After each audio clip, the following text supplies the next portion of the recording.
ನಮಸ್ಕಾರ ಸ್ನೇಹಿತರೆ, welcome to ಸ್ಪರ್ಧಾ ಗೆಲುವು ಅಕಾಡೆಮಿ. ನಾವು ಜಿಯೋಗ್ರಫಿ ಸಿರೀಸ್ ಮಾಡಕತ್ತೀವ್ರಿ. ಅಂದ್ರೆ ಸ್ಪೆಷಲಿ ಕರೆಂಟ್ ಅಫೇರ್ಸ್ ರಿಲೇಟೆಡ್ MCQಗಳನ್ನು ಸಾಲ್ವ್ ಮಾಡಕತ್ತೀವಿ. ಇವಾಗ ಈ ಸಿರೀಸ್ನ ಮೊದಲನೇ ಭಾಗ ನಾವು ಆಲ್ರೆಡಿ ಅಪ್ಲೋಡ್ ಮಾಡಿದ್ದೀವಿ. ಇದು ಪಾರ್ಟ್ 2. ಈ ಕ್ವಶನ್ಗಳನ್ನ ಬಹಳ ಇಂಪಾರ್ಟೆಂಟ್ ಅದಾವ್ರಿ. ಯಾಕಪ್ಪ ಅಂದ್ರೆ ನಾವು ಕ್ವಶನ್ಗಳು ಹೆಂಗ್ ಸೆಲೆಕ್ಟ್ ಮಾಡ್ಕೊಂಡಿವಿ ಅಂದ್ರೆ ಕರೆಂಟ್ ಅಫೇರ್ಸ್ ಬೇಸ್ಡ್ ಜಿಯೋಗ್ರಫಿ ಕ್ವಶನ್ಸ್ಗಳನ್ನ ಸೆಲೆಕ್ಟ್ ಮಾಡ್ಕೊಂಡಿವಿ. ಅದ್ರ ಜೊತೆಗೆ ಇನ್ ಡೆಪ್ತ್ ಎಕ್ಸ್ಪ್ಲನೇಷನ್ ಕೂಡ ಅದ. ಸೊ ಹಾಗಾಗಿ ಈ ವಿಡಿಯೋನ ಕಂಪ್ಲೀಟ್ ಆಗಿ ನೋಡ್ರಿ. ಫಸ್ಟ್ ಟೈಮ್ ನಮ್ಮ ಚಾನಲ್ಗೆ ವಿಸಿಟ್ ಮಾಡಿದ್ರೆ ನಮ್ಮ ಯೂಟ್ಯೂಬ್ ಚಾನಲ್ ಸಬ್ಸ್ಕ್ರೈಬ್ ಮಾಡ್ಕೋರಿ. ಹಾಗೆ ಪಕ್ಕದಲ್ಲಿರುವಂಥ ಬೆಲ್ ಐಕನ್ ಮೇಲೆ ಕ್ಲಿಕ್ ಮಾಡೋದು ಮರಿಬೇಡ್ರಿ. ಈ ವಿಡಿಯೋಕ್ಕೊಂದು ಲೈಕ್ ಕೊಡ್ರಿ. ಬರ್ರಿ ಇವತ್ತಿನ ಮೊದಲನೇ ಪ್ರಶ್ನೆ ಸ್ಟಾರ್ಟ್ ಮಾಡೋಣ. Question number 22. ಹಸಿರು ಕ್ಷೇತ್ರ ಯೋಜನೆಯಾದ ನವಿ ಮುಂಬೈ ಅಂತಾರಾಷ್ಟ್ರೀಯ ವಿಮಾನ ನಿಲ್ದಾಣವು ಯಾವ ಸಾರಿಗೆ ವಿಧಾನದಿಂದ ಸಂಪರ್ಕಗೊಂಡ ಭಾರತದ ಮೊದಲ ವಿಮಾನ ನಿಲ್ದಾಣವಾಗಿದೆ ಅಂತೇಳಿ ಪ್ರಶ್ನೆ ಕೇಳಲಾಗೈತೆ. ಆಪ್ಷನ್ ಎ ಮೆಟ್ರೋ ರೈಲು, ಆಪ್ಷನ್ ಬಿ ನೀರಿನ taxi, option C high speed ರೈಲು, ಆಪ್ಷನ್ ಡಿ ಮೊನೋ ರೈಲು. ಕಮೆಂಟ್ ಮಾಡಿ ನೋಡೋಣ ಫಾಸ್ಟ್ ಆಗಿ. ಯಾರಿಗೆಲ್ಲ ಆನ್ಸರ್ ಗೊತ್ತದ ಕಮೆಂಟ್ ಮಾಡಿ ತಿಳಿಸ್ರಿ. ಪ್ರಶ್ನೆ ಏನಾಗೈತಪ್ಪ ಅಂದ್ರ ಹಸಿರು ಕ್ಷೇತ್ರ ಯೋಜನೆಯಾದಂತ ನವಿ ಮುಂಬೈ ಅಂತಾರಾಷ್ಟ್ರೀಯ ವಿಮಾನ ನಿಲ್ದಾಣವು ಯಾವ ಸಾರಿಗೆ ವಿಧಾನದಿಂದ ಸಂಪರ್ಕಗೊಂಡ ಭಾರತದ ಮೊದಲ ವಿಮಾನ ನಿಲ್ದಾಣವಾಗಿದೆ ಅಂತೇಳಿ ಪ್ರಶ್ನೆ ಕೇಳಲಾಗೈತ್ರಿ. ಈ ಕ್ವಶನ್ಗೆ ನಾವು ಸರಿಯಾದ ಉತ್ತರ ನೋಡೋದಾದ್ರೆ ಅದು ಆಪ್ಷನ್ ಬಿ ರೀ. ನೀರಿನ ಟ್ಯಾಕ್ಸಿ ಮೂಲಕ ಸಾರಿಗೆ ಸಂಪರ್ಕವನ್ನು ಹೊಂದಿದ ಭಾರತದ ಮೊದಲ ಅಂತಾರಾಷ್ಟ್ರೀಯ ವಿಮಾನ ನಿಲ್ದಾಣ ಅಂತಾನೆ ಹೇಳ್ಬೋದು. ಓಕೆ, ಇದೇನೈತಲ್ಲ ಹಸಿರು ಯೋಜನೆಯ ಭಾಗವಾಗೈತ್ರಿ. ಇದು ಸಂಪರ್ಕ ನೀರಿನ ಟ್ಯಾಕ್ಸಿಯಿಂದ ಸಂಪರ್ಕಗೊಂಡ ಭಾರತದ ಮೊದಲ ವಿಮಾನ ನಿಲ್ದಾಣ ಆಗೈತಿ. ಓಕೆ, ಈ ವಿಮಾನ ನಿಲ್ದಾಣವು ಛತ್ರಪತಿ ಶಿವಾಜಿ ಮಹಾರಾಜ್ ಅಂತಾರಾಷ್ಟ್ರೀಯ ವಿಮಾನ ನಿಲ್ದಾಣದ ಹೊರೆಯನ್ನ ಕಡಿಮೆ ಮಾಡ್ತದೆ ನೋಡ್ರಿ. ನೀರಿನ ಟ್ಯಾಕ್ಸಿ ಸೇವೆಯು ವಿಮಾನ ನಿಲ್ದಾಣವನ್ನ ಮುಂಬೈ ಕರಾವಳಿ ಪ್ರದೇಶಗಳಿಗೆ ಸಂಪರ್ಕಿಸ್ತದ ಮತ್ತು ಇದು ಭಾರತದ ವಾಯುಯಾನ ಮೂಲ ಸೌಕರ್ಯ ಅಭಿವೃದ್ಧಿ ಮಹತ್ವದ ಹೆಜ್ಜೆ ಆಗೈತೆ ನೋಡ್ರಿ. ಓಕೆ, ನೆಕ್ಸ್ಟ್ ಕ್ವಶನ್ ನೋಡೋದಾದ್ರ ಸ್ವಲ್ಪ ಇದನ್ನ ನೋಡ್ಕೊಂಡ್ಬಿಡೋಣ್ರಿ.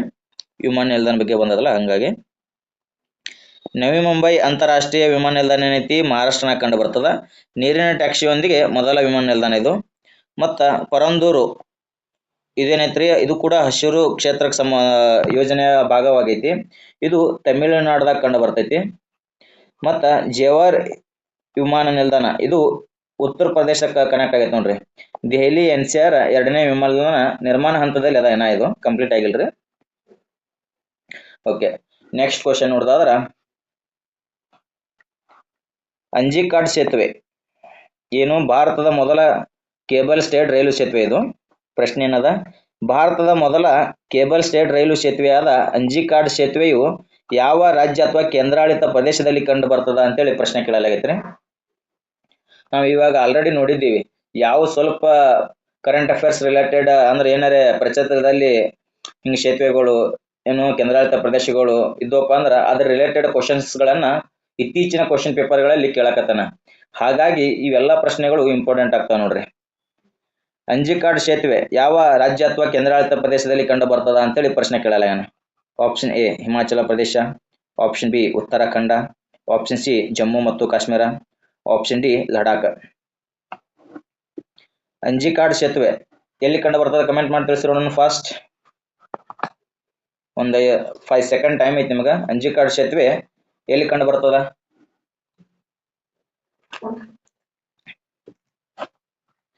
ಈ ಕ್ವಶನ್ಗೆ ನಾವು ಸರಿಯಾದ ಉತ್ತರ ನೋಡೋದಾದ್ರ ಅದು ಆಪ್ಷನ್ ಸಿ ನೋಡ್ರಿ. ಜಮ್ಮು ಮತ್ತು ಕಾಶ್ಮೀರದಲ್ಲಿ ಅಂಜಿಕಾಡ್ ಸೇತುವೆ ಕಂಡು ಬರ್ತದ. ಓಕೆ, ಸ್ಪೆಷಲಿ ಇಲ್ಲಿ ಜಮ್ಮು ಕಾಶ್ಮೀರದ ರಿಯಾಸಿ ಎಂಬ ಸ್ಥಳದಲ್ಲಿ ಕಂಡು ಬರ್ತದ. ಭಾರತದ ಮೊದಲ ಕೇಬಲ್ ಸ್ಟೇಡ್ ರೈಲು ಸೇತುವೆ ಇದು. ಈ ಯೋಜನೆ ಏನೈತಲ್ರಿ, ಇದು ಯಾವ ಯೋಜನೆಯ ಭಾಗವಾಗೈತಪ್ಪ ಅಂದ್ರ ಉಧಂಪುರ್ ಶ್ರೀನಗರ ಬಾರಾಮುಲ್ಲಾ ರೈಲ್ವೆ ಲಿಂಕ್ ಈ ಯೋಜನೆಯ ಭಾಗ ಆಗೈತೆ ನೋಡ್ರಿ. ಅದು ಉದ್ದೇಶ ಏನು ನೋಡುದಾದ್ರ ಕಟ್ರಾ ಮತ್ತು ಕಾಶ್ಮೀರ ಕಣಿವೆ ನಡುವಿನ ಸಂಪರ್ಕವನ್ನ ಹೆಚ್ಚು ಮಾಡ್ತದ. ಓಕೆ, ಇನ್ನ ಚಿನಾಬ್ ಸೇತುವೆಯೊಂದಿಗೆ ಸ್ವಲ್ಪ ಹೋಲಿಕೆ ಮಾಡಿ ನೋಡಿದಾಗ ಚಿನಾಬ್ ಸೇತುವೆ ಏನೈತಲ್ರಿ, ಚಿನಾಬ್ ಸೇತುವೆ ವಿಶ್ವದ ಅತ್ಯಂತ ಎತ್ತರದ ರೈಲು ಮತ್ತು ಕಮಾನು ಸೇತುವೆ ಇದು. ನೆನಪಿಟ್ಕೋರಿ, ಇಂಪಾರ್ಟೆಂಟ್. ಚಿನಾಬ್ ಸೇತುವೆ ಏನೈತಿ ವಿಶ್ವದ ಅತ್ಯಂತ ಎತ್ತರದ ರೈಲು ಮತ್ತು ಕಮಾನು ಸೇತುವೆ ಆಗೈತಿ. ಅಂಜಿಕಾಡ್ ಸೇತುವೆಗೆ ನೋಡೋದಾದ್ರ ಇದು ಭಾರತದ ಮೊದಲ ಕೇಬಲ್ ಸ್ಟೇಡ್ ರೈಲು ಸೇತುವೆ ಆಗೈತಿ. ಓಕೆ, ನೆಕ್ಸ್ಟ್ ಕ್ವಶನ್ ನೋಡ್ರಿ. ಏನಿಲ್ರಿ, ಇದು ಸ್ವಲ್ಪ ಎಕ್ಸ್ಪ್ಲನೇಷನ್ ನೋಡ್ಕೊಂಡ್ಬಿಡೋಣ. ಚಿನಾಬ್ ಸೇತುವೆ ಎಲ್ಲಿ ಕಂಡು ಬರ್ತದ? ಜಮ್ಮು ಮತ್ತು ಕಾಶ್ಮೀರದಲ್ಲಿ ಕಂಡು ಬರ್ತದ. ರೈಲು ವಿಶ್ವದ ಅತ್ಯಂತ ಎತ್ತರದ ರೈಲು ಕಮಾನು ಸೇತುವೆ ಆಗೈತಿ. ಇನ್ನು ಅಂಜಿಕಾಡ್ ಸೇತುವೆ ಬಗ್ಗೆ ಸ್ವಲ್ಪ ನಾವು ನೋಡ್ಕೊಂಡ್ಬಿಟ್ಟಿವಿ. ಇದು ಕೂಡ ಜಮ್ಮು ಮತ್ತು ಕಾಶ್ಮೀರದಲ್ಲಿನೇ ಕಂಡು ಬರ್ತದ. ಭಾರತದ ಮೊದಲ ಕೇಬಲ್ ಸ್ಟೈಡ್ ರೈಲು ಸೇತುವೆ ಇದು. ಯಾವುದು? ಅಂಜಿಕಾಡ.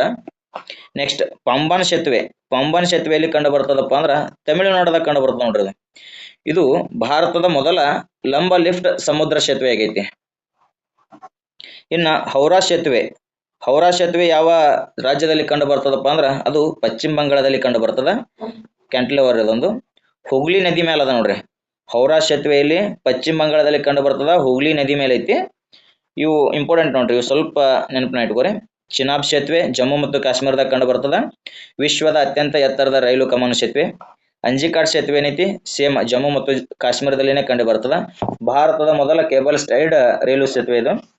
ಇನ್ನು ಪಂಬನ್ ಸೇತುವೆಯಲ್ಲಿ ತಮಿಳುನಾಡದಾಗ ಕಂಡು ಬರ್ತೈತಿ, ಭಾರತದ ಮೊದಲ ಲಂಬ ಲಿಫ್ಟ್ ಸಮುದ್ರ ಸೇತುವೆ ಆಗೈತ್ರಿ.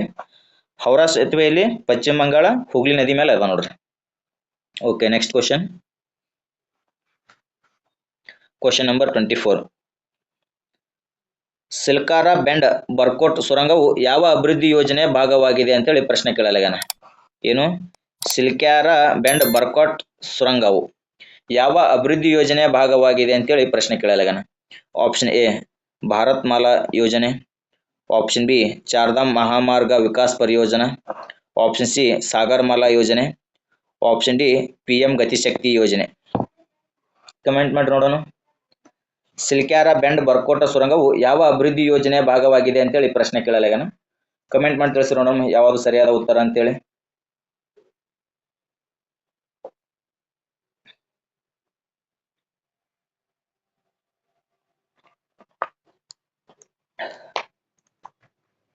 ಓಕೆ, ಈ ಕ್ವಶನ್ಗೆ ನಾವು ಸರಿಯಾದ ಉತ್ತರ ನೋಡೋದಾದ್ರ ಅದು ಆಪ್ಷನ್ ಬಿ ನೋಡ್ರಿ. ಸಿಲ್ಕ್ಯಾರ ಬೆಂಡ್ ಬರ್ಕೋಟ ಸುರಂಗ ಯಾವ ಅಭಿವೃದ್ಧಿ ಯೋಜನೆ ಆಗಿದೆಪ್ಪ ಅಂದ್ರೆ ಅದು ಚಾರ್ಧಾಮ್ ಮಹಾಮಾರ್ಗ ವಿಕಾಸ್ ಪರಿಯೋಜನೆಯ ಭಾಗ ಆಗೈತೆ ನೋಡ್ರಿ. ಓಕೆ, ಸ್ಥಳ ಎಲ್ಲಿ ಅಂತ ನೋಡೋದಾದ್ರೆ ನಾವು ನ್ಯಾಷನಲ್ ಹೈವೇ 134 ಮೇಲೆ ಕಂಡು ಬರ್ತದ. ಸಿಲ್ಕ್ಯಾರ ಮತ್ತು ಬರ್ಕೋಟ್ ಉತ್ತರ ಕಾಶಿ ಉತ್ತರಾಖಂಡ್ಗೆ ಕನೆಕ್ಟ್ ಮಾಡ್ತೈತಿ. ಸುಮಾರು ಎಷ್ಟು ಲೆಂತ್ ಅದಪ್ಪ ಅಂದ್ರೆ 4.5 ಕಿಲೋಮೀಟರ್ ಐತೆ ನೋಡ್ರಿ. ಅದು ಎರಡು ಪಥ ಅಂದ್ರೆ ಎರಡು ಸೈಡ್ ಮಾರ್ಗವನ್ನು ಹೊಂದಿದೆ. ಯೋಜನೆ ಯಾವ ಯೋಜನೆ ಅಡಿಯಪ್ಪ ಅಂದ್ರ ಚಾರ್ಧಾಮ್ ಮಹಾಮಾರ್ಗ ವಿಕಾಸ್ ಪರಿಯೋಜನೆಯ ಭಾಗವಾಗೈತಿ. ನಿರ್ಮಾಣ ವಿಧಾನ ನೋಡೋದಾದ್ರ ಅದು NATM ರೀ. ಭೂ ವೈಜ್ಞಾನಿಕ ಲಕ್ಷಣ 90% ಏನೈತ್ಲ ದುರ್ಬಲ ಪಿಲೈಟ್ ಬಂಡೆಯ ರಚನೆಗಳ ಮೂಲಕ ಈ ಉತ್ಖನನ ಮಾಡಲಾಗೈತಿ. ಇದು ಇಂಪಾರ್ಟೆಂಟ್ ರೀ. ಈಗ ಕೇಳೋಣ, ಈಗ ಫಾರ್ ಎಕ್ಸಾಂಪಲ್ ನಿಮಗ ಅಟಲ್ ಸುರಂಗ ಬರುತ್ತಾ, ಅಟಲ್ ಸುರಂಗ ಅಲ್ಲಿ ಉತ್ಖನನ ಮಾಡಿದಾಗ ಅತಿ ಹೆಚ್ಚು ಯಾವುದು ಕಲ್ಲಿನ ಶಿಲೆ ಪತ್ತೆ ಆಗ್ಯದ ಅಂತೇಳಿ ಪ್ರಶ್ನೆ ಕೇಳಲಾಗ್ಯಾನ. ಹಾಗಾಗಿ ಇಂಪಾರ್ಟೆಂಟ್ ಆಗ್ತೈತಿ. ಯಾವುದು? ಪಿಲೆಟ್ ಬಂಡೆ ಅತಿ ಹೆಚ್ಚು ಐತಿ ನೋಡ್ರಿ, 90%.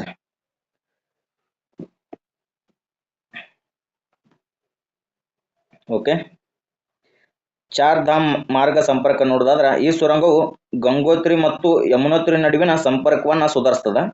ಚಾರ್ಧಾಮ್ ಯಾತ್ರೆ ಅಂತ ಇದು ಪ್ರಮುಖ ಹಿಂದೂ ಯಾತ್ರೆಗಳಲ್ಲಿ ಒಂದಾಗೈತ್ರಿ. ಇದು ಈ ಸುರಂಗ ಯಾತ್ರಾ ಸ್ಥಳಗಳಿಗೆ ವರ್ಷಪೂರ್ತಿ ಸಂಪರ್ಕವನ್ನ ಒದಗಿಸ್ಕೊಡ್ತದ ನೋಡ್ರಿ. ಇನ್ನ ಭಾರತ್ ಮಾಲಾ ಪರಿಯೋಜನೆ ಏನೈತ್ಲ ಇದು ರಸ್ತೆ ಸಂಪರ್ಕ ಯೋಜನೆ ಆಗೈತ್ರಿ.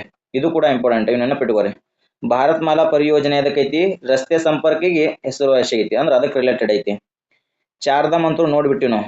ಚಾರ್ಧಾಮ್ ಮಹಾಮಾರ್ಗ ವಿಕಾಸ್ ಪರಿಯೋಜನೆ ಏನೈತ್ಲ ಇದು ಸುರಂಗ ಯೋಜನೆಯ ಭಾಗವಾಗೈತಿ.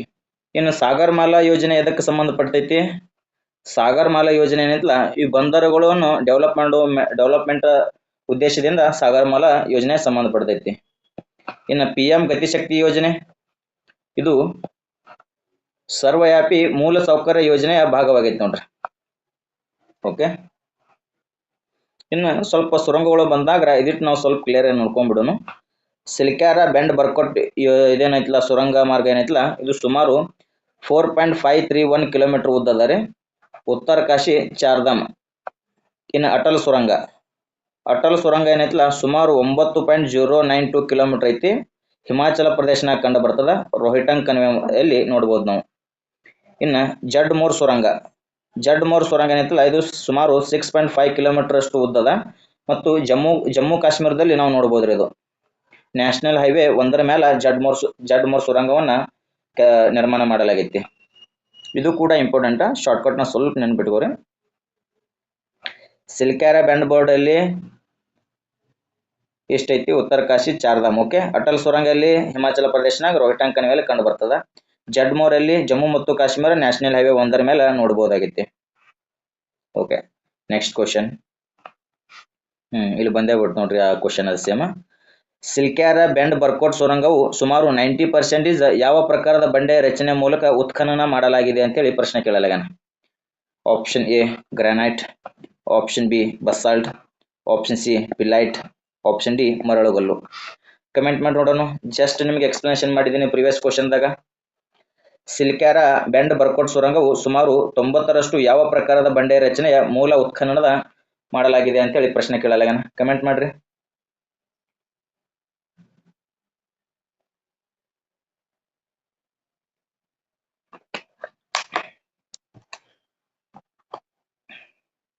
ಓಕೆ, ಈ ಕ್ವಶನ್ ನಾವು ಸರಿಯಾದ ಉತ್ತರ ನೋಡೋದ್ರ ಅದು ಆಪ್ಷನ್ ಸಿ ನೋಡ್ರಿ, ಪಿಲೈಟ್. ಓಕೆ, ಬಂಡೆಯ ಪ್ರಕಾರ ಯಾವುದು? ಪಿಲೈಟ್. ಈ ಪಿಲೈಟ್ ಹೆಂಗ ರಚನೆ ಆಗೈತಪ್ಪ ಅಂದ್ರ ಸೂಕ್ಷ್ಮ ಧಾನ್ಯ ಮತ್ತು ಪೊಲೈಟೆಡ್ ರೂಪಾಂತರದ ಬಂಡೆ ಇದು. ಇತರ ಮೂಲ ನೋಡೋದಾದ್ರ ಸೇಲ್ ಆಗಿರ್ತೈತಿ ಅಥವಾ ಸ್ಲೇಟ್ ಆಗಿರ್ತೈತಿ ನೋಡ್ರಿ. ಕಡಿಮೆ ಶ್ರೇಣಿಯ ರೂಪಾಂತರದಿಂದ ಇದು ಪಿಲೈಟ್ ರಚನೆಗೊಂಡೈತಿ. ಓಕೆ ಸ್ನೇಹಿತರೆ, ಪಾಯಿಂಟ್ ಇದು ನೆನಪಿಟ್ಕೋರಿ. ಸುರಂಗದಲ್ಲಿ ಮಹತ್ವದ ಸಿಲ್ಕ್ಯಾರ ಸುರಂಗವು 90% ದುರ್ಬಲ ಪಿಲೈಟ್ ರಚನೆಗಳ ಮೂಲಕ ಉತ್ಖನನ ಮಾಡಲಾಗೈತೆ ನೋಡ್ರಿ. ನಿರ್ಮಾಣ ಸವಾಲು ದುರ್ಬಲ ಬಂಡೆ ರಚನೆಗಳಿಗೆ NATM ವಿಧಾನ. NATM ವಿಧಾನ ಅಂದ್ರೆ ಏನು? New Australian tunnelling method. ನೆನಪಿಟ್ಕೋರಿ. ಇದು ಸಮ್ ಟೈಮ್ ಲಾಂಗ್ ಫಾರ್ಮ್ ಕೇಳಿಬಿಡ್ತಾನ. NATM ಅಂದ್ರೆ ಏನಂತ ಹೇಳ್ಕಿರ, new Australian tunnelling method. Okay, ಇದು ಸ್ವಲ್ಪ ನೆನ್ಪಿಟ್ಕೋರಿ.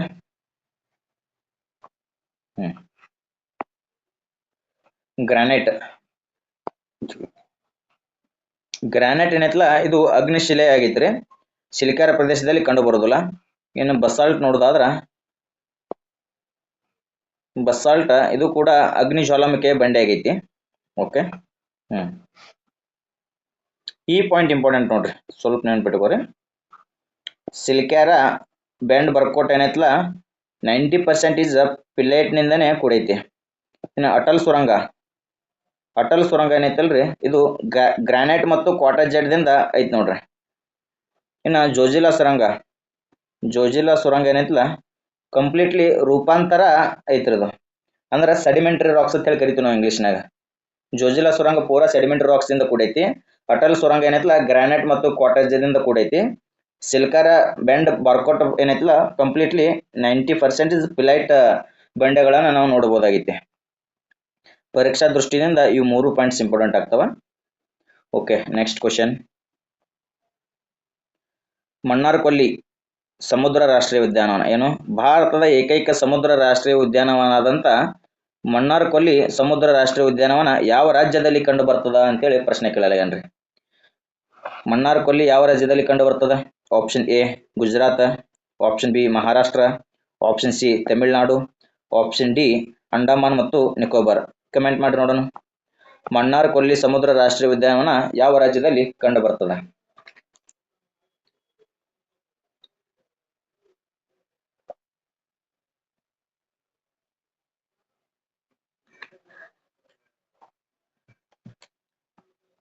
ಓಕೆ, ಈ ಕ್ವಶನ್ಗೆ ನಾವು ಸರಿಯಾದ ಉತ್ತರ ನೋಡಿದ್ರೆ ಅದು ಆಪ್ಷನ್ ಸಿ ತಮಿಳುನಾಡದಾಗ ನಾವು ನೋಡಬಹುದಾಗೈತೆ ನೋಡ್ರಿ.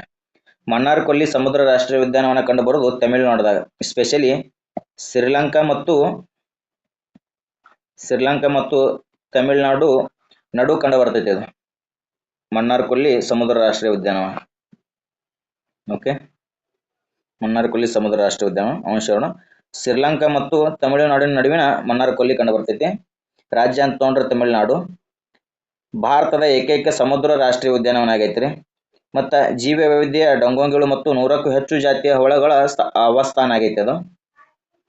ಇದಕ್ಕೇನದಪ್ಪ ಅಂದ್ರೆ ಸಮುದ್ರ ಮಟ್ಟ ಏರಿಕೆ ಆಗೋದ್ರಿಂದ ಆ ರಾಷ್ಟ್ರೀಯ ಉದ್ಯಾನವನ ಮುಚ್ಚಾಕತೈತ್ರಿ. ಸ್ಪೆಷಲಿ ಒಂದು ದ್ವೀಪ 70% ಆಲ್ರೆಡಿ ಮುಳುಗಡೆ ಆಗೈತಿ. ಯಾವ್ದದು ದ್ವೀಪ ಅಂದ್ರೆ ಅದು ಕಾರ್ಯಾಚಲ್ಲಿ ದ್ವೀಪ ನೋಡ್ರಿ, ಇದು ನೆನಪಿಟ್ಕೋರಿ. ಸುಮಾರು ಸಮುದ್ರ ಮಟ್ಟ ಏರಿಕೆ ಆಗೋದ್ರಿಂದ 70% ಮುಳುಗಡೆ ಆಗೈತಿ ಕಾರ್ಯಾಚಲ್ಲಿ ದ್ವೀಪ. ಓಕೆ, ಇದು ಯಾವ ಯೋಜನೆಯ ಒಂದು ಭಾಗ ಅಂತ ನೋಡಿದ್ರೆ ಅದು ಇಲ್ರಿ, ಅದು ಏನು ಸಮುದ್ರ ಏರಿಕೆಯನ್ನು ತಡೆಗಟ್ಟುವ ಉದ್ದೇಶದಿಂದ ಅದನ್ನು ಅಭಿವೃದ್ಧಿಪಡಿಸುವ ಉದ್ದೇಶದಿಂದ ಟೆನ್ಸರ್ ಯೋಜನೆ ಜಾರಿಗೆ ತಂದಿದ್ದಾರೆ ತಮಿಳುನಾಡು ಸರ್ಕಾರ.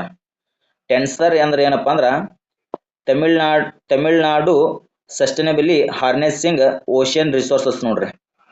ಇದು ಕೂಡ ಕೇಳ್ತಾನೆ ಎಷ್ಟೋ ಪ್ರಶ್ನೆ ಪತ್ರಿಕೆಗಳಲ್ಲಿ, ಏನೋ ಲಾಂಗ್ ಫಾರ್ಮ್ಗಳು ಭಾಳ ಕೇಳಿದ್ದಾನೆ. ಆಲ್ರೆಡಿ ನೀವು ಕ್ವಶನ್ ಪೇಪರ್ಗಳು ಸಾಲ್ವ್ ಮಾಡಿದ್ರೆ ನಿಮ್ಗೆ ಗೊತ್ತಿರ್ತದೆ.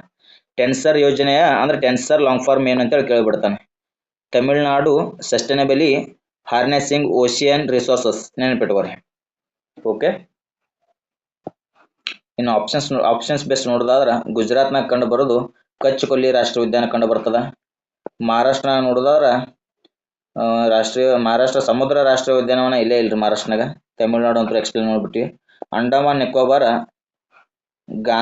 ಮಹಾತ್ಮ ಗಾಂಧಿ ಸಮುದ್ರ ರಾಷ್ಟ್ರೀಯ ಉದ್ಯಾನವನ ನಾವು ನೋಡ್ಬೋದಾಗೈತಿ. ಓಕೆ, ಇಷ್ಟ ಪಾಯಿಂಟ್ ನೆನಪಿಟ್ಕೋರಿ ಶಾರ್ಟ್ಕಟ್ನಾಗ. ಎಲ್ಲ ಬರ್ಕೋಬೇಕಂತೇನಿಲ್ಲ, ಈ ಶಾರ್ಟ್ಕಟ್ನಾಗ ಸಣ್ಣ ಸಣ್ಣ ಪಾಯಿಂಟ್ಗಳು ಬರ್ಕೊಂಡೋದ್ರೆ ಸಾಕು. ಮನ್ನಾರ್ಕೊಲ್ಲಿಯಲ್ಲಿ ತಮಿಳುನಾಡದಾಗ ಕಂಡು ಬರ್ತದ ಭಾರತದ ಏಕೈಕ ಸಮುದ್ರ ರಾಷ್ಟ್ರೀಯ ಉದ್ಯಾನವನ. ಕಚ್ ಕೊಲ್ಲಿ ನ್ಯಾಷನಲ್ ಪಾರ್ಕ್ ಗುಜರಾತದ ಸಮುದ್ರ ಜೀವ ವೈವಿಧ್ಯ ಇರೋದು. ಇನ್ನು ಮಹಾತ್ಮ ಗಾಂಧಿ ನ್ಯಾಷನಲ್ ಪಾರ್ಕ್ ನೋಡಿದ್ರೆ ಇದು ಅಂಡಮಾನ್ ನಿಕೋಬಾರ್ದಾಗ ಹವಳದ ಬಂಡೆಗಳಿಂದ ನಿರ್ಮಾಣವಾದಂಥ ರಾಷ್ಟ್ರೀಯ ಉದ್ಯಾನವನ ಅದು. ಓಕೆ, ಇಷ್ಟು ಪಾಯಿಂಟ್ ನೆನಪಿಟ್ಕೋರಿ. Next question number 27. ಜಾಗತಿಕ ತಾಪಮಾನವನ್ನು ಪೂರ್ವ ಕೈಗಾರಿಕಾ ಮಟ್ಟಕ್ಕಿಂತ 1.5 ಡಿಗ್ರಿ ಸೆಲ್ಸಿಯಸ್ಗೆ ಮಿತಿಗೊಳಿಸುವ ತುರ್ತು ಅಗತ್ಯವನ್ನು ಯಾವ IPCC ವರದಿ ಎತ್ತಿ ತೋರಿಸಿದೆ? ಪ್ರಶ್ನೆ ಏನು ಕೇಳಿದ್ದನಪ್ಪ ಅಂದ್ರೆ, ಜಾಗತಿಕ ತಾಪಮಾನವನ್ನು ಪೂರ್ವ ಕೈಗಾರಿಕಾ ಮಟ್ಟಕ್ಕಿಂತ 1.5 ಡಿಗ್ರಿ ಸೆಲ್ಸಿಯಸ್ಗೆ ಮಿತಿಗೊಳಿಸುವ ತುರ್ತು ಅಗತ್ಯವನ್ನು ಯಾವ IPCC ವರದಿ ಎತ್ತಿ ತೋರಿಸಿದೆ ಅಂತೇಳಿ ಪ್ರಶ್ನೆ ಕೇಳಿದ್ದಾರೆ. Option A AR4, option B AR5, option C AR6, option D 1.5 degree Celsius ವಿಶೇಷ ವರದಿ. ಈ ಕ್ವಶನ್ಗೆ ನಾವು ಸರಿಯಾದ ಉತ್ತರ ನೋಡಿದ್ರೆ ಅದು ಆಪ್ಷನ್ ಡಿ ರೀ, 1.5 ಡಿಗ್ರಿ ಸೆಲ್ಸಿಯಸ್ ವಿಶೇಷ ವರದಿ. ಓಕೆ, IPCC ವರದಿಗಳು ಏನಪ್ಪ ಅಂದ್ರೆ ಪ್ರಮುಖ ಮೈಲುಗಲ್ಲುಗಳು ವರದಿ ವರ್ಷ ಪ್ರಮುಖ ಸಂಶೋಧನೆಗಳು ಅಂದ್ರೆ ವರ್ಷನಗಟ್ಟಲೆ ಸಂಶೋಧನೆ ಮಾಡಿ ಒಂದು ವರದಿ ಕೊಡ್ತಾರೆ ಅವರು. AR4 ಯಾವಾಗ ಬಂತು? 2007 ಹವಾಮಾನ ಬದಲಾವಣೆ ನಿಸ್ಸಂದೇಹವಾಗಿದೆ ಅಂತೇಳಿ ಹೇಳ್ತು. AR5 ನೋಡಿದ್ರೆ 2013 ಮತ್ತು 2014 ಮಾನವರು ತಾಪಮಾನ ಉಂಟು ಮಾಡುತ್ತಿದ್ದಾರೆ ಎಂಬ 90% ಖಚಿತತೆ ಪಡಿಸಿದ್ರು. ಇನ್ನು 1.5 ಡಿಗ್ರಿ ಸೆಲ್ಸಿಯಸ್ ವಿಶೇಷ ವರದಿ 2018 ಬರ್ತಿರೋದು, ತಾಪಮಾನ ಮಿತಿ ತ್ವರಿತ ಕ್ರಮ ಅಗತ್ಯ ಅಂತ ಹೇಳ್ತು. ಇನ್ನು AR6 ನೋಡಿದ್ರೆ AR6 ಬಂದಿದ್ದಾವಾಗ 2021-23 ಒಳಗೆ ಬಂತು. ಮಾನವೀಯತೆಗೆ ಕೆಂಪು ಸಂಕೇತ 1.5 ಡಿಗ್ರಿ ಸೆಲ್ಸಿಯಸ್ ಮಿತಿ ಜಾರಿ ಮಾಡಿಬಿಡ್ತಾರೆ. Okay,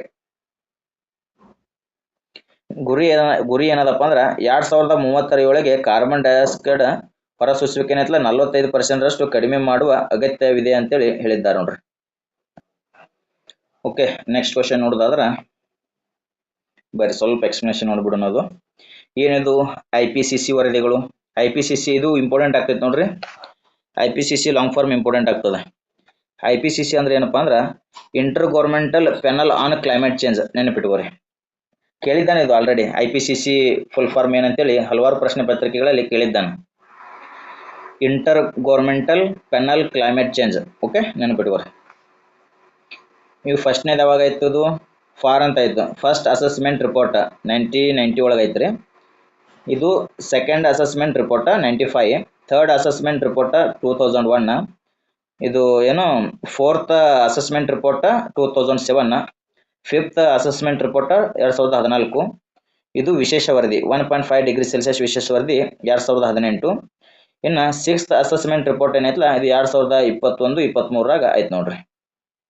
okay, next question number 28. ಜಾಗತಿಕ ಆಹಾರ ಬಿಕ್ಕಟ್ಟು ವರದಿ ಮ್ಯಾಲ ಪ್ರಶ್ನೆ ಆಗೈತಿ. ಏನು ಪ್ರಶ್ನೆ? ಜಾಗತಿಕ ಆಹಾರ ಬಿಕ್ಕಟ್ಟು ವರದಿ 2026 ಆಹಾರ ಅಭದ್ರತೆ ಮುಖ್ಯ ಚಾಲಕಗಳಾಗಿ ಯಾವುದನ್ನು ಎತ್ತಿ ತೋರಿಸಿದೆ ಅಂತೇಳಿ ಪ್ರಶ್ನೆ ಕೇಳಲಾಗೈತ್ರಿ. ಆಹಾರ ಬಿಕ್ಕಟ್ಟಿನ ಅಭದ್ರತೆ ಮುಖ್ಯ ಚಾಲಕಗಳಾಗಿ ಯಾವುದನ್ನು ಎತ್ತಿ ತೋರಿಸಿದೆ ಅಂತೇಳಿ ಪ್ರಶ್ನೆ ಆಗೈತೆ. ಆಪ್ಷನ್ ಎ ಹವಾಮಾನ ಮತ್ತು ಬದಲಾವಣೆ ಮಾತ್ರ. ಆಪ್ಷನ್ ಬಿ ಸಂಘರ್ಷ, ಹವಾಮಾನ ಬದಲಾವಣೆ ಮತ್ತು ಆರ್ಥಿಕ ಆಘಾತಗಳು. ಆಪ್ಷನ್ ಸಿ ಜನಸಂಖ್ಯೆ ಬೆಳವಣಿಗೆ ಮಾತ್ರ. ಆಪ್ಷನ್ ಡಿ ಹೆಚ್ಚುತ್ತಿರುವ ಆಹಾರದ ಬೆಲೆಗಳು ಮಾತ್ರ. ಕಮೆಂಟ್ ಮಾಡಿ ನೋಡೋಣ. ಆಹಾರದ ಭದ್ರತೆಗೆ ಪ್ರಮುಖ ಕಾರಣ ಏನಂತೇಳಿ ಪ್ರಶ್ನೆ ಕೇಳಿದ್ದಾನ. ಕಮೆಂಟ್ ಮಾಡಿ ತಿಳಿಸಿರಿ ಫಾಸ್ಟ್.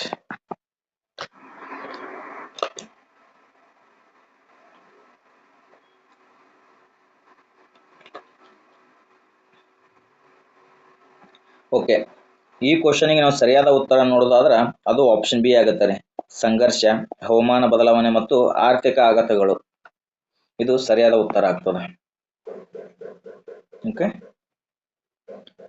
ಸ್ಥಿತಿ ಆಹಾರ ಭದ್ರತೆ ನಿಯಮಿತ ಜಾಗತಿಕ ವರದಿ ಏನದಪ್ಪ ಅಂದ್ರೆ ಮುಖ್ಯ ಚಾಲಕಗಳಂದ್ರೆ ಪ್ರಮುಖ ಕಾರಣಗಳು ಏನೇನಪ್ಪ ಅಂದ್ರೆ ಸಂಘರ್ಷ, ಹವಾಮಾನ ಬದಲಾವಣೆ, ಆರ್ಥಿಕ ಆಘಾತಗಳು ಇವೆಲ್ಲ ಸೇರಿ ಆಹಾರದ ಬಿಕ್ಕಟ್ಟಿನ ಅಭದ್ರತೆ ಆಗಿದೆ ಅಂತಾನೆ ಹೇಳ್ಬೋದು. ಮತ್ತ ಜನಸಂಖ್ಯೆನೂ ಒಂದು ಕಾರಣ ಆಗ್ತೈತ್ರಿ. ಬಟ್ ಅಲ್ಲಿ ಕ್ವಶನ್ದಾಗ ಏನ್ ಕೇಳಿದ ಜನಸಂಖ್ಯೆ ಮಾತ್ರ ಅಂತ ಕೇಳಿದ, ಹಾಗಾಗಿ ಅದು ತಪ್ಪಾಗುತ್ತೆ ಅಷ್ಟೇ. ನೆಕ್ಸ್ಟ್ ಕ್ವಶನ್ ನೋಡೋದಾದ್ರ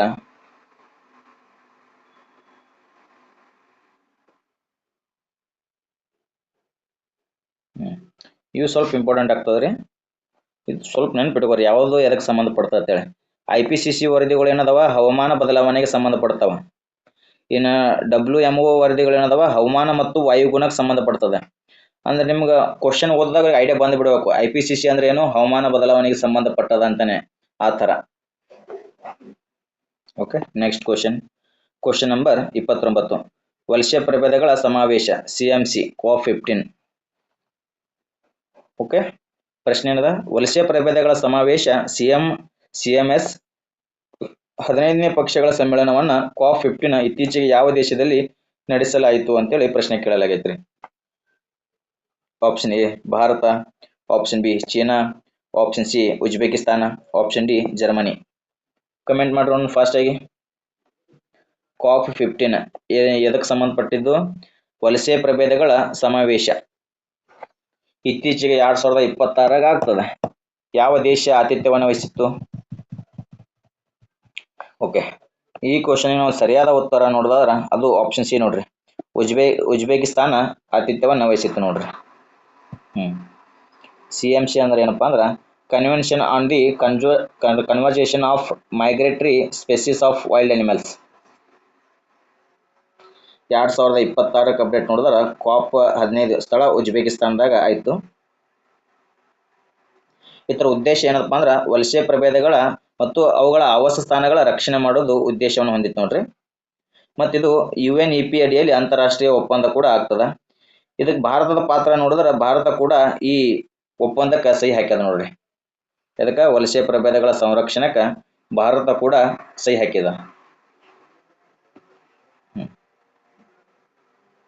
ಈ COP15 ಪ್ರಮುಖ ಅಂಶಗಳು ಏನೇನು ಡಿಸಿಷನ್ ತಗೊಂಡಿದ್ದಾರೆ ಅಂದ್ರೆ ವಲಸೆ ಪ್ರಭೇದಗಳ ಸಂರಕ್ಷಣೆ ಮೇಲೆ ಗಮನ ಹರಿಸುವುದು, ಮತ್ತು ಅಳಿವಿನಂಚಿನಲ್ಲಿರುವ ಪ್ರಭೇದಗಳೇನಿರ್ತಾವಲ್ಲ ಅವಕ್ಕೂ ಕೂಡ ಸಂರಕ್ಷಣೆ ಮಾಡುವುದು, ಸಂರಕ್ಷಣೆಗಾಗಿ ಅಂತಾರಾಷ್ಟ್ರೀಯ ಸಹಕಾರ. ಓಕೆ, ಇವು 3 ವಿಷಯಗಳ ಇಟ್ಕೊಂಡು ಚರ್ಚೆ ಮಾಡಿದ್ದಾರೆ ನೋಡ್ರಿ. ಇನ್ನು ಭಾರತದಾಗ ಯಾವಾಗ ಆಯ್ತಪ್ಪ ಅಂದ್ರೆ ಅದು 14ನೇ COP14 ಆಯೋಜನೆ ಮಾಡಿತ್ತು ನೋಡ್ರಿ.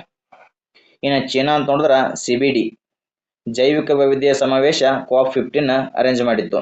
ಕನ್ಫ್ಯೂಸ್ ಆಗಿರ್ತೈತಿ, COP15 ಅದಾವ, COP13 ಅದಾವ, ಬಟ್ ಯಾವ್ದಕ್ಕೆ ಯಾರು ಆಯೋಜನೆ ಮಾಡಿದ್ರು ಅನ್ನೋದು ಇಂಪಾರ್ಟೆಂಟ್ ಆಗ್ತದೆ. ವಲಸೆ ಪ್ರಭೇದಗಳಂತ ಬಂದಾಗ COP15 ಯಾರು ಉಜ್ಬೇಕಿಸ್ತಾನ, ಭಾರತ ಎಷ್ಟನೇದು ಆಯೋಜನೆ ಮಾಡಿತ್ತು? COP14 ಆಯೋಜನೆ ಮಾಡಿತ್ತು. ಓಕೆ, ಮತ್ತ ಜರ್ಮನಿ ನೋಡ್ರಿ, CMC ಪ್ರಧಾನ ಕಚೇರಿ ಇರೋದು ಜರ್ಮನಿ ಒಳಗೈತಿ. CMC ಅಂದ್ರೆ ಏನು, CMS ಅಂದ್ರೆ ಏನು, ವಲಸೆ ಪ್ರಭೇದಗಳ ಪ್ರಧಾನ ಕಚೇರಿ ಎಲ್ಲದ ಜರ್ಮನಿ ಒಳಗೆ ನಾವು ನೋಡ್ಬೋದಾಗೈತಿ. ಇದು ಪರೀಕ್ಷಾ ದೃಷ್ಟಿಯಿಂದ ಇವು 3 ಪಾಯಿಂಟ್ ಇಂಪಾರ್ಟೆಂಟ್ ಆಗ್ತಾವ. CMS ಅಂತ ತಿಳ್ಕೊಂಡ್ಬಿಡ್ಬೇಕು ನೀವು, ವಲಸೆ ಪ್ರಭೇದಗಳ ಸಮಾವೇಶ ಅಂತೇಳಿ. COP 15 ಉಜ್ಬೇಕಿಸ್ತಾನದಾಗ ಆಗೈತಿ.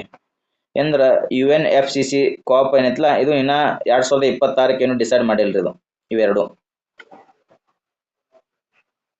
Next question number 30. ಅಚನ್ಕಾರ್ ಹುಲಿ ಸಂರಕ್ಷಿತ ಪ್ರದೇಶ ಸ್ಥಳ.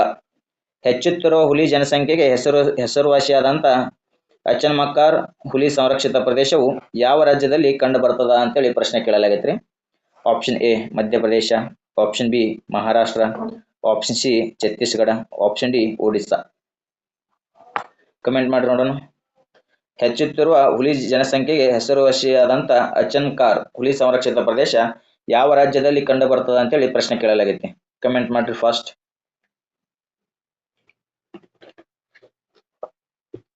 ಓಕೆ, ಈ ಕ್ವಶನ್ಗೆ ನಾವು ಸರಿಯಾದ ಉತ್ತರ ನೋಡಿದ್ರೆ ಅದು ಆಪ್ಷನ್ ಸಿ ಆಗುತ್ತಾರೆ.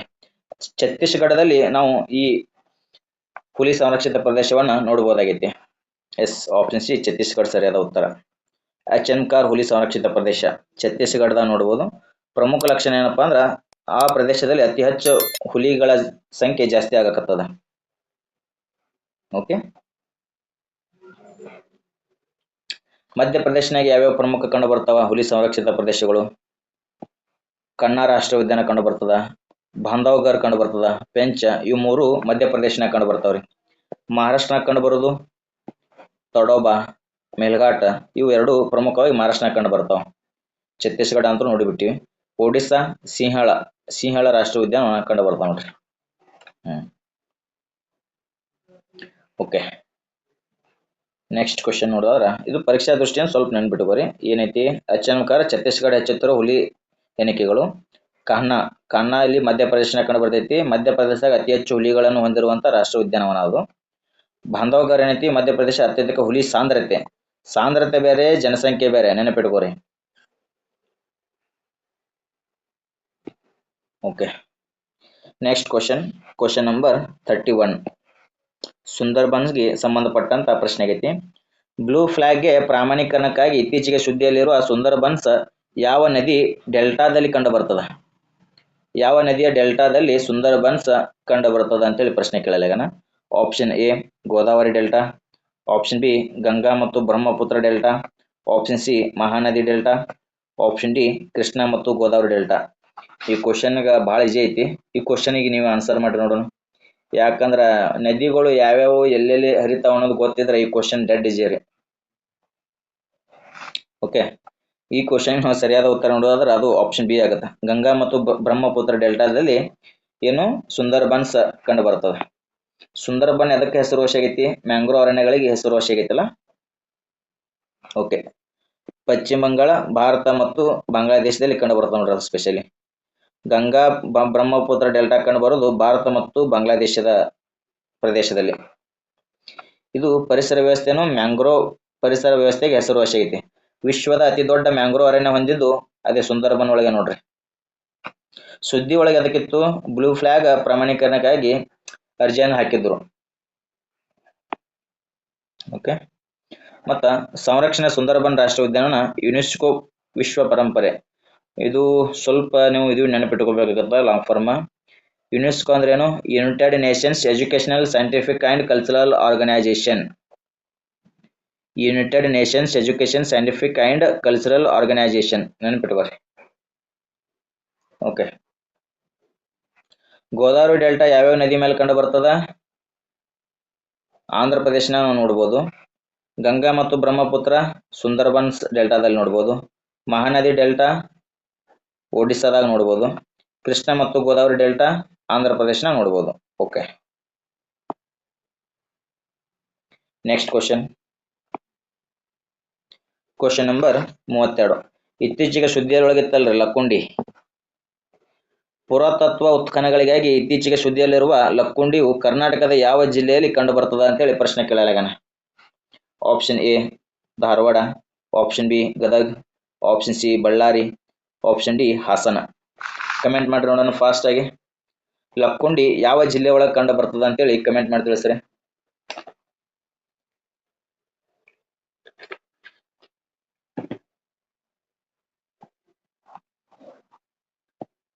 ಓಕೆ. ಲಕ್ಕುಂಡಿ ಯಾವ ಜಿಲ್ಲೆ ಒಳಗೆ ಕಂಡು ಬರ್ತದ ಅಂದ್ರೆ ಅದು ಆಪ್ಷನ್ ಬಿ ನೋಡ್ರಿ, ಗದಗ ಒಳಗ ನಾವು ನೋಡ್ಬೋದಾಗೈತಿ. ಎಸ್, ಗದಗ ಸರಿಯಾದ ಉತ್ತರ. ಲಕ್ಕುಂಡಿ ಏನು ಪುರಾತತ್ವಕ್ಕೆ ಮಹತ್ವವನ್ನು ಪಡೆದೈತಿ ಗದಗ ಜಿಲ್ಲೆ. ಮತ್ತು ಟೆಂಪಲ್ ಕೇಳ್ತಾನ್ರಿ, ಇದು ಇಂಪಾರ್ಟೆಂಟ್ ಆಗುತ್ತೆ. ವೀರಭದ್ರೇಶ್ವರ ದೇವಸ್ಥಾನದಲ್ಲಿ ಉತ್ಖನನ ಮಾಡಲಾಗೈತೆ ನೋಡ್ರಿ, ಇದು ಸ್ವಲ್ಪ ನೆನ್ಪಿಟ್ಕೋರಿ. ಯಾಕಂದ್ರೆ ಲಕ್ಕುಂಡಿ ಎಲ್ಲರಿಗೂ ಪ್ರಶ್ನೆ ಕರೆಂಟ್ ಅಫೇರ್ಸ್ನಾಗ ಇರ್ತೈತಿ, ಲಕ್ಕುಂಡಿ ಅಂತ ಗೊತ್ತಾಗ್ಬಿಡ್ತಾ. ಆ ಲಕ್ಕುಂಡಿ ಒಳಗೆ ಯಾವ ಟೆಂಪಲ್ ಅದ ಮುಂದೆ ಉತ್ಖನನ ಮಾಡಲಾಗಿದೆ ಅಂತೇಳಿ ಪ್ರಶ್ನೆ ಕೇಳ್ತಾನ. ವೀರಭದ್ರೇಶ್ವರ ದೇವಸ್ಥಾನದ ಆವರಣದಲ್ಲಿ ಉತ್ಖನನ ಮಾಡಲಾಗೈತಿ. ಓಕೆ. ಹಾ, ಹೊಯ್ಸಳ ಸಾಮ್ರಾಜ್ಯದ ರಾಜಧಾನಿ ಆಗಿತ್ರಿ ಲಕ್ಕುಂಡಿ.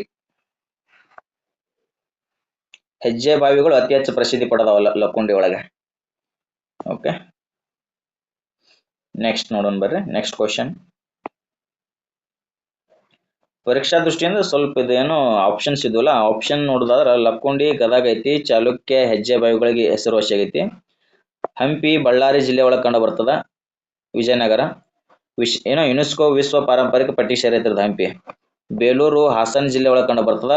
ಹೊಯ್ಸಳರ ಚೆನ್ನಕೇಶವ ದೇವಸ್ಥಾನ ನೋಡ್ಬೋದು ನಾವು ಬೇಲೂರಿನಾಗ.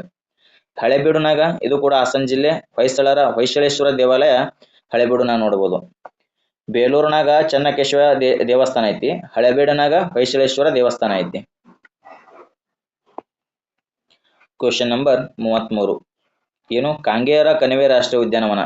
ಓಕೆ, ಕ್ವಶನ್ ಏನದ, ಯುನೆಸ್ಕೋ ವಿಶ್ವ ಪರಂಪರಾ ಸ್ಥಳದ ಸ್ಥಿತಿಗಾಗಿ ಅರ್ಜಿ ಸಲ್ಲಿಸಿರುವ ಕಾಂಗೇರ ರಾಷ್ಟ್ರೀಯ ಉದ್ಯಾನವನವು ಛತ್ತೀಸ್ಗಢದ ಯಾವ ಜಿಲ್ಲೆಯಲ್ಲಿದೆ ಅಂತೇಳಿ ಪ್ರಶ್ನೆ ಕೇಳಲಾಗ ನೋಡ್ರಿ. Option A Raipur, option B Bilaspur, option C Bastar, option D Durga. Comment ಮಾಡಿ ನೋಡೋಣ. ಕಾಂಗೇರ ಕಣಿವೆ ರಾಷ್ಟ್ರೀಯ ಉದ್ಯಾನವನ ಯಾವ ಜಿಲ್ಲೆಯಲ್ಲಿ ಕಂಡು ಬರ್ತದ ಅಂತೇಳಿ ಪ್ರಶ್ನೆ ಕೇಳೋಣ. ಈ ಕ್ವಶನಿಗೆ ನಾವು ಸರಿಯಾದ ಉತ್ತರವನ್ನು ನೋಡಿದಾದ್ರೆ ಇದು ರಾಯಪುರ ಏನೈತಿ ಛತ್ತೀಸ್ಗಢದ ರಾಜಧಾನಿ ಆಗೈತಿ. ಇದು ಕಾಂಗೇರ ಕಣಿವೆ ರಾಷ್ಟ್ರೀಯ ಉದ್ಯಾನವನ ಕಂಡು ಬರೋದು ಆಪ್ಷನ್ ಸಿ ನೋಡ್ರಿ, ಬಸ್ತರ್ ಎಂಬ ಜಿಲ್ಲೆಯಲ್ಲಿ ನಾವು ನೋಡ್ಬೋದು. ಎಸ್, ಆಪ್ಷನ್ ಸಿ ಬಸ್ತರ್ ಜಿಲ್ಲೆ ಒಳಗ ಕಾಂಗೇರ ರಾಷ್ಟ್ರೀಯ ಉದ್ಯಾನವನ ನಾವು ನೋಡ್ಬೋದು. ಮತ್ತ ಕಾಂಗೇರ ನದಿ ಮೇಲೆ ಕೂಡ ಕಾಂಗೇರ ನದಿ ಅಲ್ಲೇ ಉಗಮ ಆಗ್ತದ. ಇತ್ತೀಚೆಗೆ ಯಾಕೆ ಸುದ್ದಿಯೊಳಗಿತ್ತಪ್ಪ ಅಂದ್ರ ಯುನೆಸ್ಕೋ ವಿಶ್ವ ಪರಂಪರಾ ಗೊತ್ತುಪಡಿಸುವಿಕೆಗಾಗಿ ಅರ್ಜಿ ಸಲ್ಲಿಸಿದ್ರೆ, ಹಾಗಾಗಿ ಪ್ರಚಲಿತದಲ್ಲಿ ಈ ರಾಷ್ಟ್ರೀಯ ಉದ್ಯಾನವನ ಕಂಡು ಬರ್ತದ. ಮತ್ತು ಇದರಲ್ಲಿ ಪೂರ್ವ ಘಟ್ಟಗಳು ಮತ್ತು ಮಧ್ಯ ಪ್ರಸ್ಥ ಭೂಮಿಗಳ ನಡುವಿನ ಒಮ್ಮುಖ ವಲಯ ಆಗೈತ್ರಿ ಈ ರಾಷ್ಟ್ರೀಯ ಉದ್ಯಾನವನ. ಓಕೆ, ಈ ಕಾಸ್ಟ್ ಸ್ಥಳಾಕೃತಿ ಅಂದ್ರೆ ಏನಪ್ಪಾ ಅಂದ್ರ ಸುಣ್ಣದ ಕಲ್ಲಿನ ಬಂಡೆ ರಚನೆಗಳಿಂದ ಏನೋ ಗುಣಲಕ್ಷಣಗಳನ್ನು ಹೊಂದೈತಿ. ಗುಹೆಗಳು, ಕುಳಿಗಳು ಮತ್ತು ಭೂಗರ್ಭದ ನದಿಗಳನ್ನು ಒಳಗೊಂಡೈತಿ. ಕರಗಬಲ್ಲ ಬಂಡೆಗಳಿರುವ ಪ್ರದೇಶಗಳಲ್ಲಿ ಕಂಡು ಬರ್ತದ ಈ ರಾಷ್ಟ್ರೀಯ ಉದ್ಯಾನವನ. ಹಾಗಾಗಿ ಸ್ವಲ್ಪ ನೆನಪಿಡುವ. ರಾಯಪುರ ಅವಾಗಲ ನೋಡಿದಂಗ ಇದು ರಾಯಪುರ ರಾಜಧಾನಿ ಆಗೈತಿ, ಉದ್ಯಾನವನ ಅಲ್ಲ. ಬಸ್ತರ್ ಸರಿಯಾದ ಉತ್ತರ. Okay, next question. Question number 34 Gandikota ಕಣಿವೆ ಭಾರತದ ಗ್ರ್ಯಾಂಡ್ ಕಣಿವೆ ಅಂತೇಳಿ ಕರೆಯಲಾಗ್ತದ. ಅದಕ್ಕ ಗಂಡಿಕೋಟ ಕಣಿವೆಯನ್ನ ಭಾರತದ ಗ್ರ್ಯಾಂಡ್ ಕಣಿವೆ ಅಂತೇಳಿ ಕರೆಯಲಾಗ್ತದ.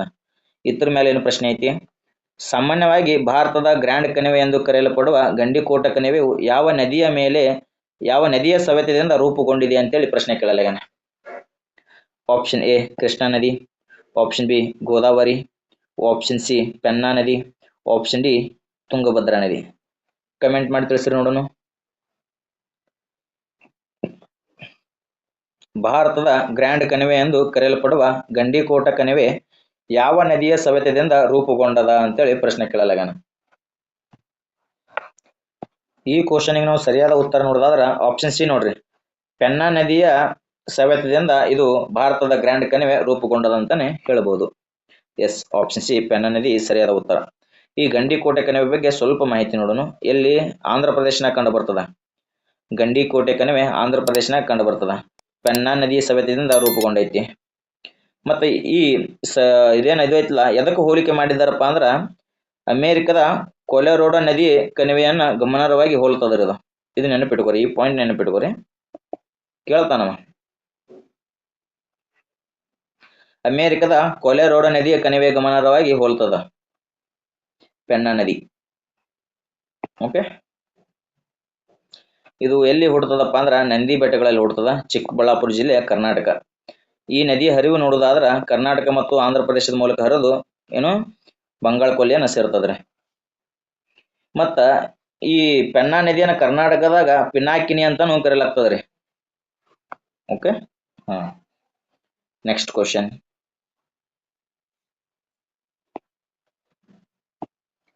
Question number 35. ಪರಂದೂರು ವಿಮಾನ ನಿಲ್ದಾಣ. ಓಕೆ, ಏನಿದು?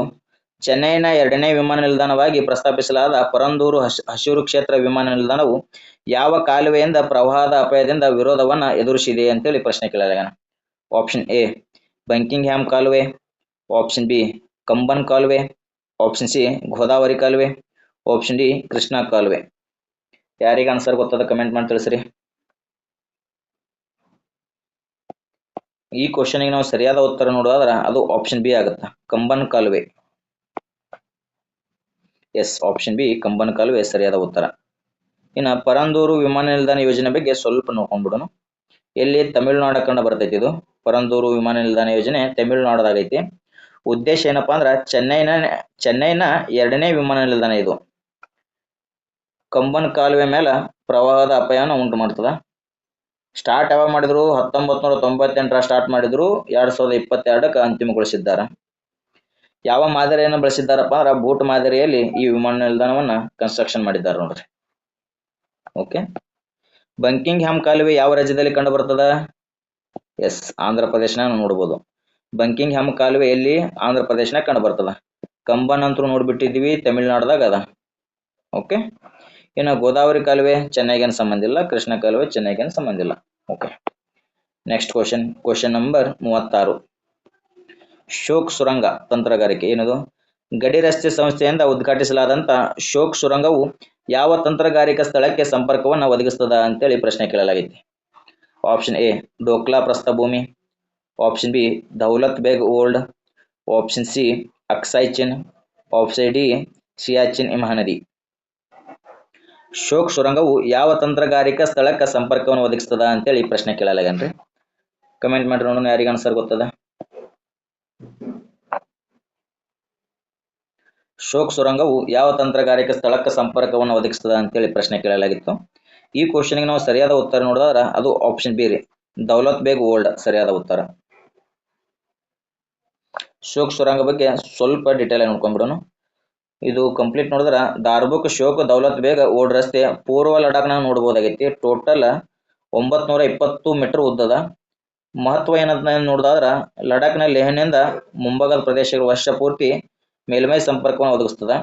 ಸ್ಪೆಷಲಿ ಈ ಪಾಯಿಂಟ್ ಇಟ್ಕೊಂಡು ಕೇಳಿದ್ದಾರೆ ಅವ್ರ ಪ್ರಶ್ನೆಯನ್ನ. ತಂತ್ರಗಾರಿಕೆ ಮಾತು ನೋಡಿದ್ರೆ ಲ್ಯಾಕ್ ಅಂದ್ರೆ ಲೈನ್ ಆಫ್ ಆಕ್ಚುಯಲ್ ಕಂಟ್ರೋಲ್ ಬಳಿ ಭಾರತದ ಅತ್ಯಂತ ಉತ್ತರದ ಮಿಲಿಟರಿ ನೆಲೆಯಾದಂತ ದೌಲತ್ ಬೇಗ್ ಓಲ್ಡ್ಗೆ ಸಂಪರ್ಕವನ್ನು ಒದಗಿಸ್ತದ ನೋಡ್ರಿ ಇದು. ಓಕೆ. ಇನ್ನು ಶೋಕ್ ನದಿ ಕೇಳೋಣ. ಶೋಕ್ ನದಿ ಏನೈತಲ್ಲ ಇದು ಸಿಂಧೂ ನದಿಯ ಉಪನದಿ ಆಗೈತಿ. ಲಡಾಖ್ನ ಉತ್ತರ ಭಾಗದಲ್ಲಿ ಈ ನದಿ ಹರಿದು ಹೋಗ್ತದ ನೋಡ್ರಿ. ಓಕೆ.